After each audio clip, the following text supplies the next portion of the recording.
Assalamualaikum, kumusta po kayong lahat? Sana po ay nasa mabuting kalagayan tayo palagi. Tara guys, at samahan nyo ako at itutur ko kayo dito sa isang mall dito sa Istanbul na ang pangalan ay Vadi Istanbul. Pasensya na po pala kayo sa boses ko ngayon guys dahil masama talaga yung pakiramdam ko ngayon. So yung makikita nyo ngayon sa video guys is yan yung makikita natin bago tayo makarating doon sa loob ng Vadi Istanbul. So by the way guys, ang pangalan ng mall na yan guys ay Vadi Istanbul kasi guys, yung pagkakaalam ko sa ibig sabihin ng Vadi is valley. So yung Istanbul naman is yun yung pangalan ng kanilang lugar. So by the way guys, bago pala naging Istanbul ang lugar nila guys, ay marami pa palang pinagdadaanan yung kanilang lugar. I mean, yung nila guys, yung bago siya naging Istanbul, meron pala siyang dating mga pangalan. Pasensya na po talaga kayo guys ha, kasi hindi ko ma-search ng buong buo yung history ng Istanbul. Madami kasi akong busy guys, pasensya na po talaga kayo.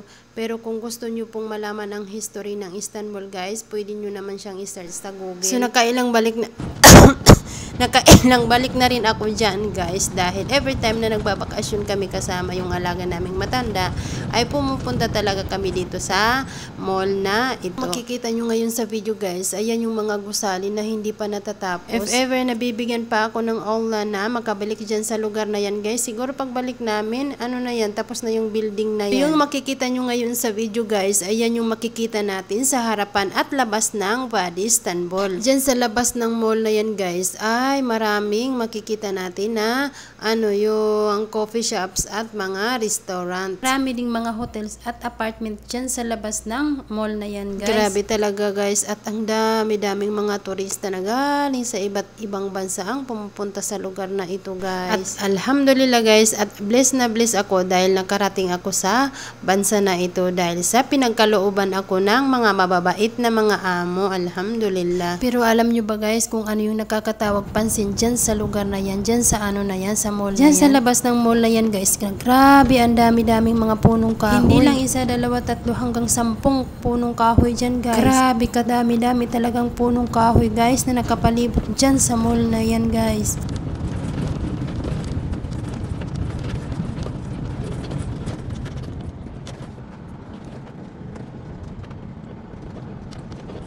So dyan pala guys, sa harapan mismo ng mall na yan guys, ay meron silang water fountain. So binubuksan lang pala nila yan guys by oras kasama na yung music. So ngayon guys, ay papasok na tayo sa loob ng Vadi Istanbul Mall. So pagkapasok natin sa loob guys, ayan agad yung makikita natin. So itong kasama ko naman guys, ay busy sa pakikipag-usap dito sa manikin na nakadisplay dyan sa malapit sa pintuan.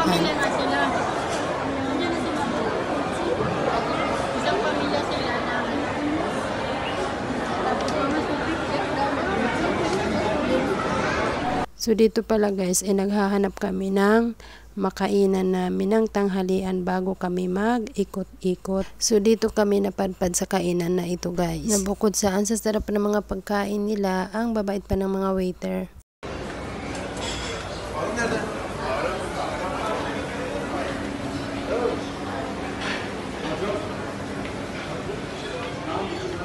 Wala talaga akong makita ng mga kababayan natin guys na nagtatrabaho dito sa mall na ito, kundi yung mga Turkish lang. So pagkatapos naming nananghalian guys, ay nagumpisa na kaming mag-ikot-ikot. So pasensya na po pala kayo guys kasi kung ano yung nakikita nyo sa video guys, ay yan lang talaga yung nakayanan ng marites kong camera.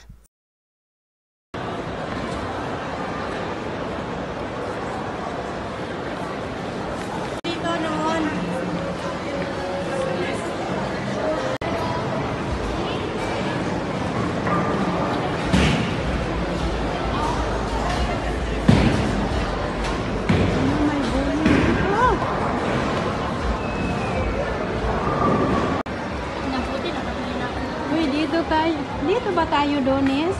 Oo, hindi. Hindi.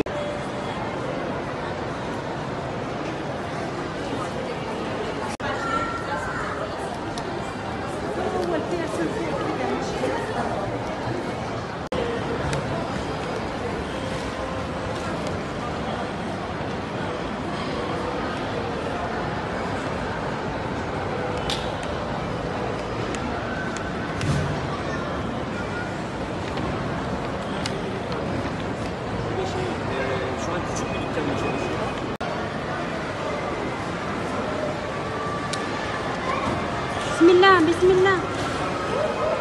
So bago pala kami umuwi guys, ay dumaan muna kami dito sa area na ito. Para tingnan lang naman yung view dyan sa baba. O diba guys, ang gandang tingnan. O siya, hanggang dito na lang po. Sana po ay nag-enjoy kayo sa ating saglit na tour vlog. Sa mga gusto pa pong manood ng video ko, see you for my next vlog. And please follow for more. And syukran for watching. Masalama. Ingat po kayong lahat.